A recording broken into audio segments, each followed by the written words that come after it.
नमस्कार सर्वांना. Good evening. सर्व मान्यवर उपस्थित आदरणीय सर, मॅडम आणि विद्यार्थ्यांनो, आजच्या ऑनलाईन आयुर्वेद लेक्चर सिरीजमध्ये तुमचं मनःपूर्वक स्वागत आहे. आजचा आपला विषय आहे Ayurvedic management of stress and mental health, मानसरोग.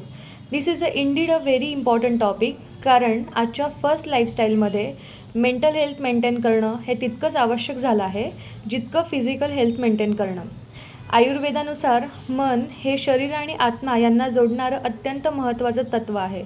To maintain this balance, Ayurveda describes 3 गुन्स, सत्व, रज अँड तम, जे आपल्या मानसिक आरोग्यावर खोल परिणाम करतात.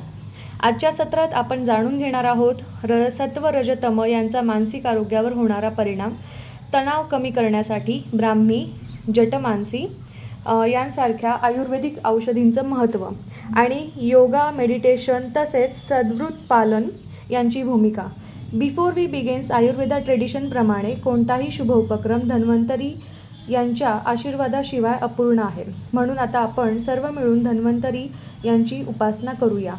ओम नमामि धन्वन्तरिं तं आदिदेवसुरासुरैर्वन्दितपादपद्मं लोके जरारुकभयमृत्युनाशं धातारमीशं विविधौषधीनाम्.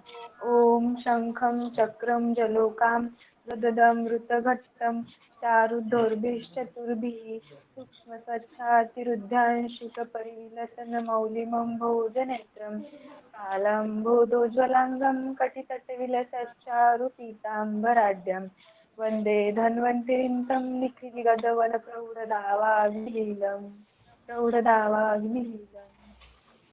भगवान धन्वंतरी यांच्या या मंगल स्मरणाने आजचा दिवस आणि हे सत्र अधिक पवित्र आणि प्रेरणादायी हो. With this auspicious vibes, let's begins today's enlightening session.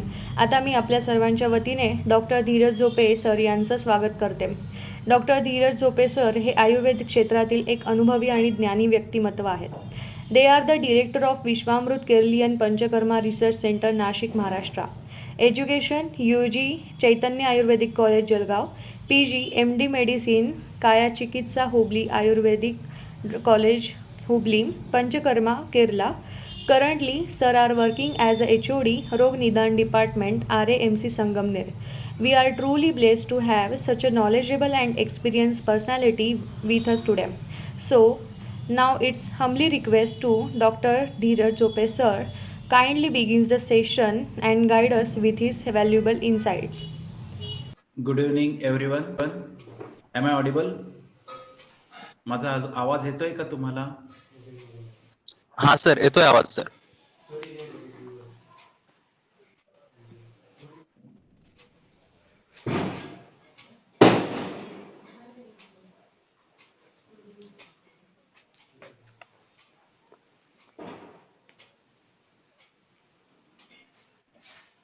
हा, okay okay okay okay okay, येतोय. आपला आजचा टॉपिक आहे Ayurvedic management of stress and mental health. आता एक झाडाचं चित्र दाखवेल, तर ते झाड जे आहे ते अपोजिट आहे, म्हणजे मुळं हे कधीही झाडाचे खाली असतात. ह्या स्लाइडमध्ये जे झाड आहे त्याचे मुळं वरती आहेत आणि जे ब्रँचेस आहेत ते खाली आहेत. याचा अर्थ काय की आपला जो शरीर आहे तर त्याच्यामध्ये जी महत्वाची गोष्ट आहे ती म्हणजे काय, ब्रेन, माइंड, शीर. तर जिथे आपण विचार करतो, जिथे आपली थिंकिंग आहे ते आपलं मूळ. जसं झाडांची मुळं सगळ्यात महत्वाचे आहेत, तसं आपलं जे मूळ आहे, ओके हिंदी में बात करो, ठीक है. जैसे अपना जो रूट कॉज है, वो रूट कॉज जो है सिर में है, तो इसलिए ये जो पेड़ है इसको ऐसा उल्टा दिखाया गया है. तो उसका एक भगवत गीता में एक श्लोक है, वो श्लोक है ऊर्ध्वमूलम अधा शाखाम अश्वत्थम प्राहुर्व्ययम. इसका मतलब है कि गीता में ये बताया गया है कि शरीर जो है वो उतना ही इंपॉर्टेंट है जितना कि शीर है. मतलब जो आदमी है उसका जो रूट कॉज है वो शीर है, बाकी का जो ब्रांचेस है, बाकी का जो शरीर है वो उसका ब्रांचेस है. तो ये मैं इसलिए बता रहा हूं कि ये स्ट्रेस और मेंटल हेल्थ का जो बेस है, इसके लिए मैं ये पहला ये श्लोक लिया है। अभी नेक्स्ट स्लाइड। यस, सेकंड श्लोक है प्राणा प्राण भूताम श्रेष्ठो यत्राश्रु सर्वेन्द्रियाणि च यदुत्तम अंगानाम शिरा तद विधीयते। इसका मतलब क्या है कि जो प्राण है वो सबसे इंपॉर्टेंट है अपने बॉडी में। सबसे इंपॉर्टेंट क्या है? तो प्राण है। तो वो जो प्राण है वो कहाँ पे रहता है उसका। और श्रेष्ठो यत्र अश्रुक, अश्रुक मतलब क्या? खून। तो ये खून का और सर्वेंद्रियाणी, खून और सर्वे इंद्रिया, इंद्रिया मतलब क्या? कि जैसे कान, नाक, ये जो आंख है, जबान है, स्किन है, ईयर है, ये जो अपने इसमें पंच ज्ञानेंद्रिय और ये पंच ज्ञानेंद्रिय जो है वो कनेक्टेड कहाँ पे है? शिर में है। मतलब जो भी ऑर्डर आप ब्रेन से भेजते हो, जैसे रोना है तो रोना कहाँ से आ गया? ये ब्रेन से आ गया। ब्रेन में सभी सिस्टम जो है वो कनेक्टेड है। जैसे अभी स्किन को टच कर रहे हैं तो टच करने के बाद आपको पता कैसे चलता है कि अगर आपको टच कर लिया तो वो रिफ्लेक्स एक्शन है, वो जो रिफ्लेक्टरी मोटर है वो लेके जाती है ब्रेन में जाता है। लेकिन सब चीज कहाँ से होती है? तो ब्रेन से होती है। उसको और एक क्या चीज बताया गया? यदुत्तम अंगानाम। ये जो है ये स्पेशली डल्लन जी ने जो है इसके बारे में बताया है। अभी इसका मतलब भी वही है कि शीर इज द इंपॉर्टेंट फैक्टर। अभी next slide. Yes, next slide पे है एक श्लोका है शीर्षी इंद्रियाणी इंद्रिय प्राणवाहिन्यच्च स्त्रोतांसी सूर्यमिव ही तानी शिरसी प्रतिष्ठानी। ये चरक सूत्रस्थान 17/11 का श्लोक है। इसमें भी सिर के बारे में इंपॉर्टेंस बताया गया है कि अपने बॉडी में जितने भी इंद्रिय है, जो अपने जो पंच ज्ञानेंद्रिय है, कर्मेंद्रिय है, ये सबका जो रिलेशन है, सब जो कनेक्टेड होते हैं वो कहाँ पे होते हैं? शिर में होते हैं। जितने भी स्रोतस है, चैनल्स है, वो सब कहाँ से जाते हैं? ब्रेन से जाते हैं, शिर से जाते हैं। और उसका एग्जाम्पल उन्होंने क्या दिया है? सूर्यमिवम ही तानी, मतलब सूरज की जैसी किरण है अपने बॉडी पे जाती है, जो नीचे अर्थ पे आती है, तो मेन कौन होता है? सूरज। तो वैसे ही अपने बॉडी का सबसे मेन चीज क्या है? ब्रेन है, शीर है। तो उससे जितने भी प्लेक्सेस जाते हैं, वेन जाते हैं, आर्टरी जाते हैं, ये सबका कनेक्शन कहाँ पे है? तो शीर में। इसलिए शीर को जो है पंच ज्ञानेंद्रिय और पंच कर्मेंद्रिय, ये दोनों का कॉम्बिनेशन करने वाला सेंटर बताया गया। अभी इसलिए सद्य प्राणहर। Next slide please. हाँ, अभी इसमें एक श्लोक बताया गया है अनामय यथा मूले वृक्षः सम्यक प्रवर्धते अनामय शिरस्य देह सम्यक प्रवर्धते। इसका मतलब क्या है? जिस तरह से जो पेड़ है उसका जीवन पूरे रूट पे डिपेंड है, उसी तरह से हमारा भी जो पूरा जो डेवलपमेंट होने वाला है वो सब ब्रेन के ऊपर है। अभी शौनक्य जो आचार्य हुए थे और भारद्वाज मुनि जो हुए थे, उन्होंने क्या बताया कि शीर को सर्वप्रथम, मतलब जब फिटस का फॉर्मेशन होता है तो सबसे पहले कौन सा ऑर्गन तैयार होता है? तो शीर होता है। और कब तैयार होता है? 3rd मंथ में। तो देखो शीर का इंपॉर्टेंस ये, अगर शीर ही तैयार नहीं होगा, अगर सूरज ही नहीं होगा तो ये सृष्टि का उपयोग है क्या? कोई उसका कुछ फायदा ही नहीं। इसलिए शीर जो है सबसे पहले जब फिटस फॉर्मेशन होता है तो सबसे पहले शीर ही होता है। अभी आचार्य भेल जी, उन्होंने भी क्या बताया है? उसको शिरोरुद्यम बताया गया है। शिरोरुद्यम मतलब क्या? अभी शिर का जो संचार स्थान है वो अलग है और मनोरुति स्थिता, मन को हृदय में स्थित है ऐसे बताया गया है, लेकिन उसका जो एक्शन है, उसका जो मोड ऑफ ऑपरेंडी है, वो कहां से होता है? वो ब्रेन से होता है। तो वही चीज आचार्य भेल जो है उन्होंने बताया। अभी इसका और एक एग्जांपल है, ब्रेन, ये स्ट्रेस कहां से आता है? तो सिर से आता है, इसलिए मैं आपको उसका जो बैकग्राउंड है वो बता रहा हूं। अभी योग जो है, योग में भी क्या बताया गया है कि सिर के अंदर सहस्त्र चक्र होते हैं। सहस्त्र चक्र मतलब क्या? सभी जितने भी बॉडी के जितने भी पार्ट्स है, जितनी भी आपकी बॉडी है, उसका कनेक्शन सेंटर एक ही जगह पे है। वहां पे आज्ञा चक्र भी होता है। और इसलिए जो है, जब भी हम लोगों को स्ट्रेस आता है, जब भी हम लोगों को मेंटली कोई प्रॉब्लम आता है, तो उसका फर्स्ट इम्पैक्ट कहां पे होता है? ब्रेन पे ही होता है। अभी नेक्स्ट स्लाइड।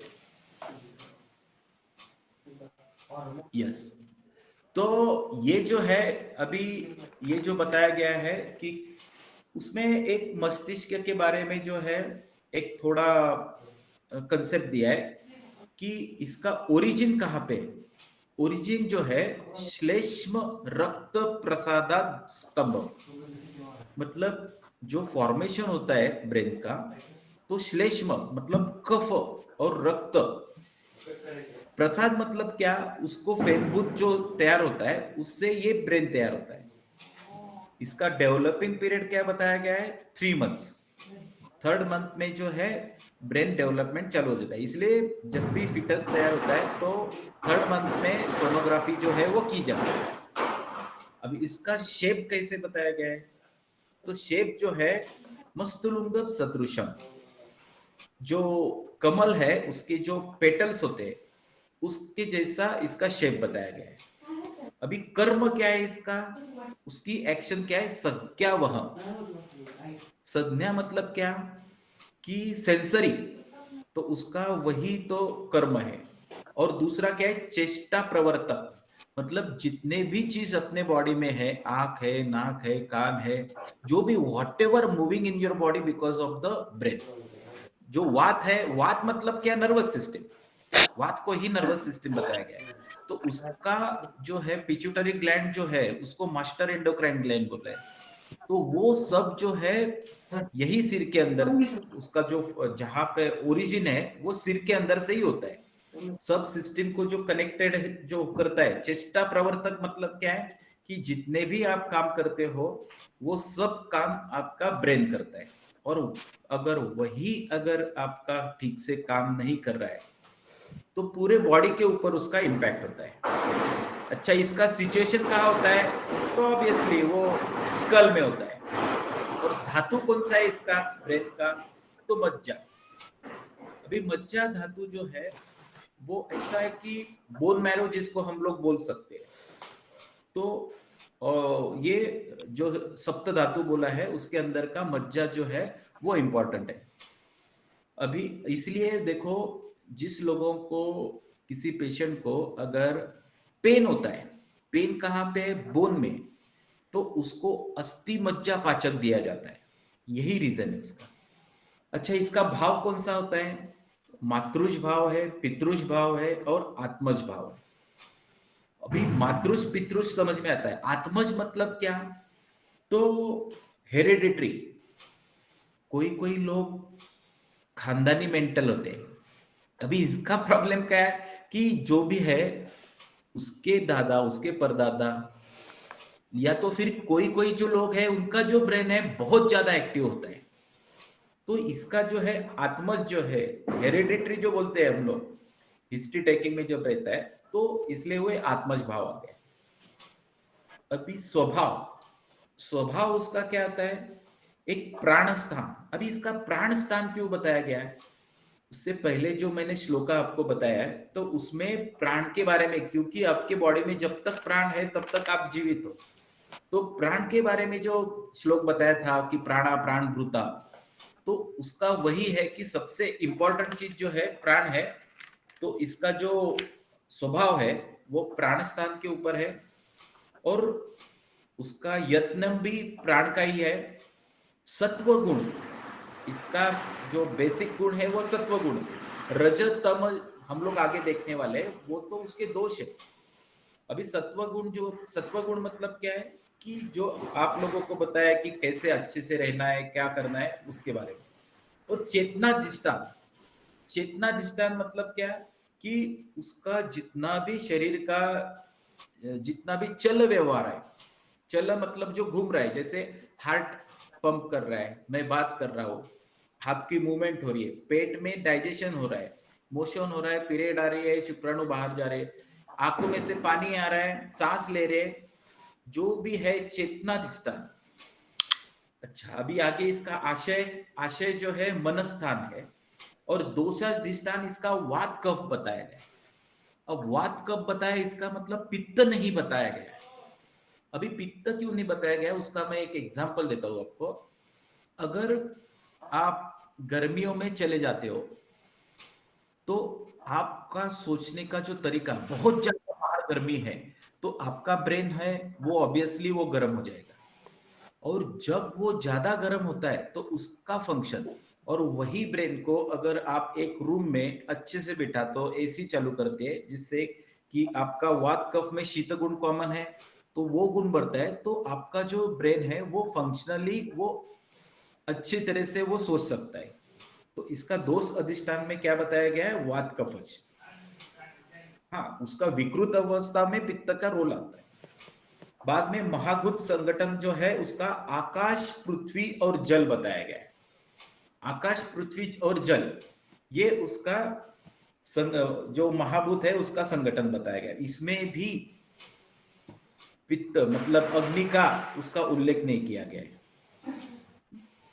तो ये जो है इसका कंसेप्ट आप ये बोल सकते हैं। और अभी हम लोग जो है उसके साइकोलॉजिकल डिसीजेस या तो मनोविकार, इसके बारे में जाएंगे। Next slide. हाँ, ये भी एक है कि त्रिमर्म जो है, इसमें जो त्रिमर्म बताया गया, तो उसमें भी एक शीर का जो है उसके बारे में उल्लेख है। Next slide. हाँ, अभी मनोविकार, now we are coming to the point. मनोविकार जो है डिस्टर्बेंस ऑफ माइंड, उसके बारे में क्या बताया गया है कि रजस तमसो मनसो दोषो तयोर विकारः कामः क्रोधः लोभो मोह ईर्ष्या मद शोक चित्तोद्वेग भयम हर्षच्च। अभी रज मतलब क्या है, एक आप बोल सकते हैं सिंपैथेटिक, जो स्ट्रेस बोलते हैं ना हम लोग, वो एक रज का काम करता है। और तम मतलब क्या, कोई चीज इग्नोर करता है, इग्नोरेंस आता है, डिप्रेशन आता है, तो वो जो है तम के वजह से होता है। इसके वजह से क्या होता है, एक आप एक पकड़ के चलो डिफेक्ट या तो कोई इम्प्यूरिटीज, मन की जो है कोई इम्प्यूरिटीज है। अभी तयोर विकार काम क्रोध हो लोभ, अभी ये जो जितने भी अपने मन के विकार बताए गए, काम मतलब आप लोगों को पता ही है, क्रोध ये भी पता है, लोभ है, तो ये कहीं ना कहीं उसके जो कॉजेस है, इसमें इसके अलावा आपको एक भी कॉज नहीं मिलेगा। हाँ, अभी के दिन अभी नए जो कॉज है उसमें हम लोग मोबाइल, इंस्टाग्राम ये ऐड कर सकते हैं, लेकिन पहले के हिसाब से जो ये काम, क्रोध, लोभ, और यही रूट कॉज है। और कोई भी डिसीज को अगर आपको ट्रीट करना है तो जब तक आपको उसका रूट कॉज नहीं पता चलता, आप उसको क्योर करना पॉसिबल ही नहीं है। जब तक आपको कोई पेशेंट का ओरिजिन नहीं पता चलता, ये अगर ये मेंटली डिस्टर्ब है उस वो किस वजह से, तो आप उसको ट्रीटमेंट जो है ठीक तरह से नहीं कर पाते। Next slide. ये अभी बताया गया Ayurvedic effect of stress, dosha imbalance. Dosha imbalance मतलब क्या, जो वात है, पित्त है, कफ है, इसका इम्बैलेंस होता है।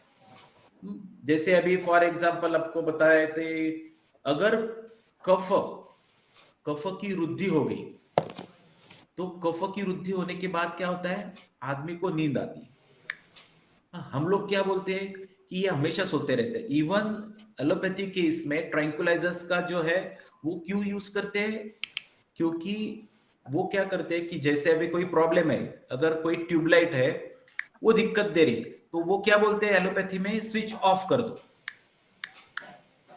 स्विच ऑफ करना ये उनकी लाइन ऑफ ट्रीटमेंट है। आयुर्वेद क्या बोलता है कि नहीं, वो स्विच को ऑफ मत करो, आप ट्यूबलाइट को सुधारो। तो इसका मतलब क्या है, ट्यूबलाइट को सुधारो मतलब दोष जो इम्बैलेंस है, क्योंकि अपना जो बॉडी चलता है वो दोष के ऊपर है, तो दोष को बैलेंस करो। दूसरा लिथार्जी। लिथार्जी मतलब क्या है कि हम लोगों को कभी कभी कुछ काम करने का उत्साह नहीं होता है। वो क्यों नहीं होता है, उसका रूट कॉज होता है क्योंकि आम ने कहीं ना कहीं ब्लॉकेज किया होता है। समूलम सर्वरोगाणाम आम इत्यादि होते हैं। सभी जो रोग है उसका मूल कारण जो है आम बताया गया है। क्योंकि क्या है, ऐसा क्यों बताया, क्योंकि नर्वस सिस्टम जो है, नर्वस सिस्टम में जो अपना स्त्रोतस है उसमें अवरोध आ गया। अब स्त्रोतस में अवरोध आ गया, चैनल में, जैसे आपके घर में वायरिंग है, तो वायरिंग में प्रॉब्लम आए तो आपके टीवी में या तो मोबाइल में प्रॉब्लम आने ही वाला है। वैसे ही आम का जो है इसमें इंपॉर्टेंट रोल है। इंसोम्निया। इंसोम्निया ये तो एक ऐसा मेंटल फेस का एक सबसे बेस्ट एग्जांपल है। अगर नींद नहीं हो पाती है तो उससे ब्रेन जो है वो कंटिन्यू, उसकी एक क्षमता है उसको, जैसे अभी आप लोग मोबाइल यूज करते हो तो उसको कंटिन्यू यूज करने के बाद जब वो डिस्चार्ज होता है तो उसको चार्जिंग को लगाते हैं। वैसे ही हमारा जो बैटरी है, जो ब्रेन रूपी बैटरी है, तो उसको भी चार्जिंग चाहिए। तो इसलिए जो है इंसोम्निया में अगर किसी को नींद नहीं आ रहा है तो उसका ऑब्वियसली वात बड़ा है, क्योंकि कफ के वजह से तो उसको नींद ज्यादा आएगा। तो इसलिए उसका वात कहीं ना कहीं आपको ट्रीटमेंट करते वक्त उसको, अगर इंसोम्निया है तो उसका रूट कॉज आपको एलिमिनेट करना पड़ेगा। अभी दूसरा है लो इम्यूनिटी। लो इम्यूनिटी मतलब क्या, अभी लो इम्यूनिटी से बहुत सारे डिसीजेस होते हैं, जैसे अभी हर्पिस जुस्टर है, HIV है, बहुत सारी जो बीमारी है उसका एक बॉडी के ऊपर, माइंड के ऊपर एक, क्योंकि शरीर और मन दोनों कनेक्टेड है। आंख से पानी आ रहा है बिकॉज ऑफ माइंड डिस्टर्बेंस। अगर आपको कोई चीज खाने को दिया जाए, अगर सामने रखा है आपके और आपके सलाइवेशन स्टार्ट हो गया, this is also brain role. ये सब जो है मानसिक भाव है। दूसरा है मसल टेंशन। मसल टेंशन मतलब क्या, अभी पैरालिसिस का पेशेंट है, उसको उसका जो मसल है वो जो है, जब ये अटैक आता है पैरालिसिस का, वो उसमें तो अलग अलग रीजन होता है, हिमेटोमा की वजह से आता है, लेकिन ये जो स्ट्रोक पैदा होता है, ये जो स्ट्रोक तैयार होता है, वो ब्रेन के ऊपर असर आने के बाद, ब्रेन के ऊपर टेंशन आने के बाद उसका एक रिएक्शन रहता है। उसमें हार्ट अटैक रहता है, ब्रेन रहता है, जो भी है अपने बॉडी का, वो बताना बहुत मुश्किल है कौन से सिस्टम पे वो अफेक्ट करेगा, लेकिन ये कहीं ना कहीं आपके बॉडी के ऊपर डैमेज तो जरूर करता है। नेक्स्ट है दुर्बल अग्नि। जैसे मैंने बताया पहले कि आम के वजह से होता है, वो आम फॉर्मेशन होता है। अगर अग्नि आपका ठीक से नहीं है तो आम का फॉर्मेशन तो हो गई। बाद में राजसिक एंड तामसिक। जैसे मैंने आपको पहले ही बताया कि भाई तम मतलब क्या, एक थोड़ा सा डिप्रेसिव माइंड जो होता है वो तम की वजह से। बाद में दूसरा जो है स्ट्रेस, जो सिंपैथेटिक जो नर्व्स जो स्टिमुलेट हो जाते हैं, उसका रीजन रहता है रज। और आठवां जो है स्त्रोतस ब्लॉकेज। अगर स्त्रोतस कोई ब्लॉक हो गया है तो इंपल्सेस अपने बॉडी में नहीं घूम सकते, और ब्रेन को जो भी ऐसा रीजन है जिससे ब्लड का सर्कुलेशन में प्रॉब्लम आता है, वो स्ट्रेस को ज्यादा बढ़ाता है। Next slide. अभी देखो, ये भी एक इंपॉर्टेंट स्लाइड है, इसमें जो दोष है उसके बारे में बताया गया है। अभी वातज जो डिसीजेस है, तो मैं अभी ये कहीं कोई बुक ने दिया नहीं, लेकिन ये मेरा खुद का एक्सपीरियंस है कि फ्रंटल लोब में कुछ प्रॉब्लम आता है तो जनरली रूट कॉज इज वातज। ऑक्सीपिटल लोब में अगर कुछ प्रॉब्लम आता है तो उसका रूट कॉज पित्तज है, और टेम्पोरल पैराइटल लोब में अगर कोई प्रॉब्लम आता है तो उसका जो प्रॉब्लम है वो कफज हेतु हो सकता है। अभी इसमें जो है जो बताया गया है, जैसे वातज में क्या हो सकता है, एंजाइटी हो सकता है, इंसोम्निया होता है, तो ये वातज में होगा। कफज में होगा क्या, नहीं होगा। कफज में क्या होगा, इसके अपोजिट एक्सेसिव स्लीप होगा, मेंटल हेवीनेस, जितने भी कफ के गुण है वो इसमें आपको दिखाई देंगे। बाद में पित्त में क्या होगा, एंगर है, इरिटेट होता है, फ्रस्ट्रेशन आता है, ये सब जो है पित्त के वजह से होता है। ये राजसिक और तामसिक, इसको थोड़ा सा हम लोगों ने बैलेंस करके देखा। Next slide.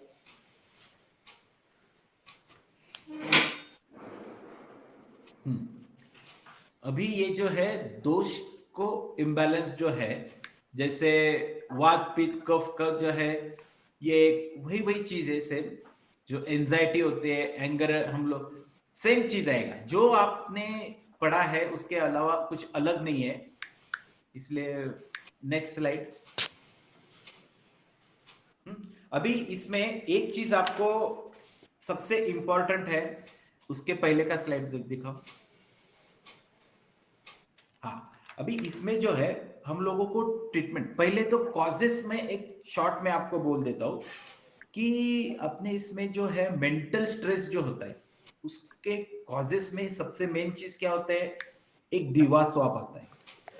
दीवा स्वाप मतलब क्या, वही कफ का जितने भी अपना बेस है, तो उसमें क्या है, वात पित्त कफ के अलावा कुछ है ही नहीं।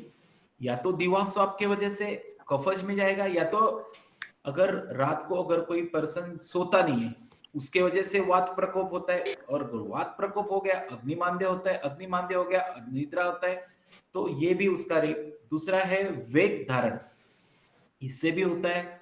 आजकल सोशली लोग नहीं रहते, सोशली मतलब वो बहुत सारे लोगों को अलोननेस पसंद है, तो उनमें 100% साइकोलॉजिकल इन्वॉल्वमेंट होता ही है।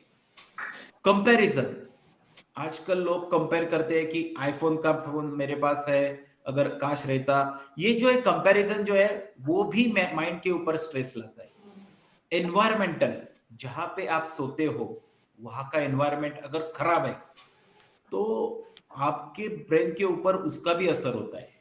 ट्रॉमेटिक, ट्रॉमेटिक तो जो मैंने बताया कि हिमाटोमा हो गया, ये सब जो है ना ट्रॉमेटिक, और ट्रॉमेटिक जो है ओनली फिजिकली नहीं रहता है, कोई ट्रॉमा है आपका, कोई नजदीक का जो दोस्त है, कोई रिलेटिव है, पेरेंट्स है, कोई एक्सपायर हो गया तो उसका भी ट्रॉमा ब्रेन पे ही जाता है। बाद में दोष इम्बैलेंस होने की वजह से डाइट, डाइट में अगर आप लोग कुछ कंज्यूम करते हैं तो उसके जैसे स्टेल फूड अगर आप खाते हो, बासा खाना अगर खाते हैं, तो उससे क्या होता है, ब्रेन का जो है पोषण हो ही नहीं सकता, और उसके वजह से भी जो है साइकोलॉजिकल चेंजेस होते हैं। कुछ हैबिट होती है आपको, एडिक्शन होता है, उसके वजह से संस्कार बताया गया, ओवर एक्सर्शन। अभी जो आचार्यों ने नहीं बताया वो है स्क्रीन टाइम। अभी स्क्रीन टाइम की वजह से भी होता है। अभी देखो, अभी आपको एक एग्जांपल बोलता हूँ, हम लोग जब रात को जगते हैं तो रात में जितना टाइम आप सोते नहीं हो जल्दी, तो आयुर्वेद में एक श्लोक है, वो श्लोक का मतलब क्या है, रात को 8 बजे से 12 बजे तक का जो पीरियड है इज इक्वल टू 12 to 8, मतलब 12 से 8 अगर आप सोते हो तो इसका जो है एक 8 से 12 जो घंटे आप जो सोते उस ये दोनों को इक्वल है। इसका रीजन ऐसा है कि देखो, रात को जो पेड़ है वो कार्बन डाइऑक्साइड छोड़ते हैं, तो हम जितना देर तक हमारा जो जागरण करते रहेंगे तो उसमें हम कार्बन डाइऑक्साइड ज्यादा कंज्यूम करते हैं। अगर कार्बन डाइऑक्साइड ज्यादा कंज्यूम करते हैं तो ब्रेन का पोर्शन अल्टीमेटली ब्लॉक होता है। और वही चीज अगर सुबह सुबह अगर आप प्राणायाम करते हैं, अनुलोम विलोम है, जो भी व्यायाम है वो अगर करते हैं तो उससे ब्रेन को नरिशमेंट अच्छे से होता है। अभी मैं एक ट्रीटमेंट के बारे में बताता हूँ। साइकोलॉजिकल फैक्टर वगैरह ये तो बताया, अभी ट्रीटमेंट के एस्पेक्ट पे हम लोग आते हैं।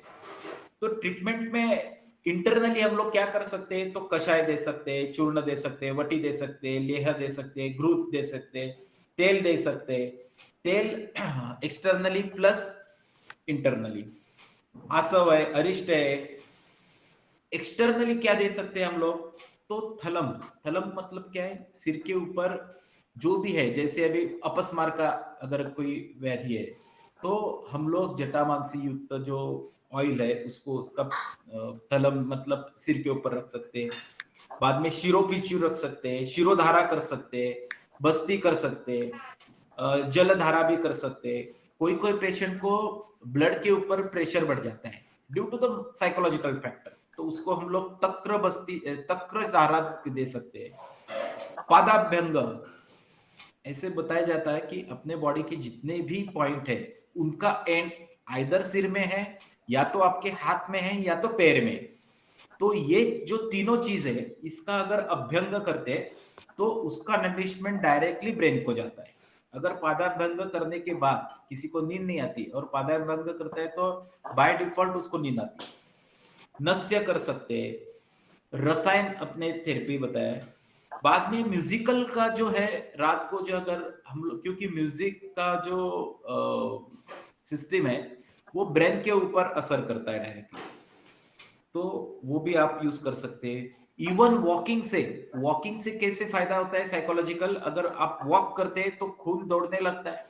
अगर खून दौड़ने लगता है तो आपके बॉडी के अंदर के जो ब्लॉकेज है वो अल्टीमेटली कम हो जाते हैं और ब्रेन को जो है ब्लड सर्कुलेशन अच्छे से जाते हैं। इवन एक्सरसाइज आप योगा कर सकते हो।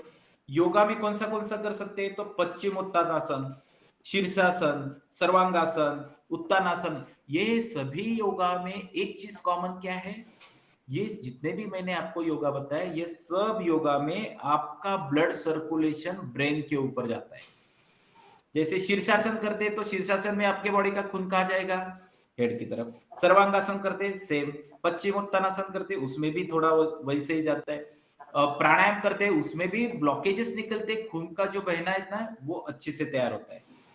तो ये जो है शॉर्ट में मैंने आप लोगों को एक ये बताया कि कैसे अपने बॉडी का सिस्टम जो है स्ट्रेस और मेंटल, ये दोनों का कंपैरिजन आपको मैंने करके दिया है।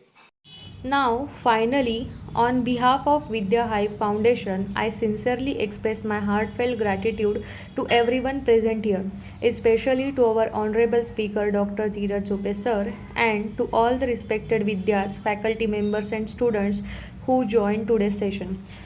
Your active participation and positive response truly made this event truly successful and memorable. Thank you, everyone, for being a part of this enlightening lecture and for sharing your time and energy with us. May this wisdom of Ayurveda brings balance, peace, and good health into our lives. Marathi शायरी. ज्ञानाची वाट उजळू दे प्रकाशाने, मन भरू दे शांततेच्या सुवासाने. आयुर्वेदाची शिकवण लाभो सर्वांना, आरोग्य राहो आयुष्यभर आशीर्वादाने. Wishing you all healthy, prosperous and blissful Diwali. Thank you and have a wonderful evening.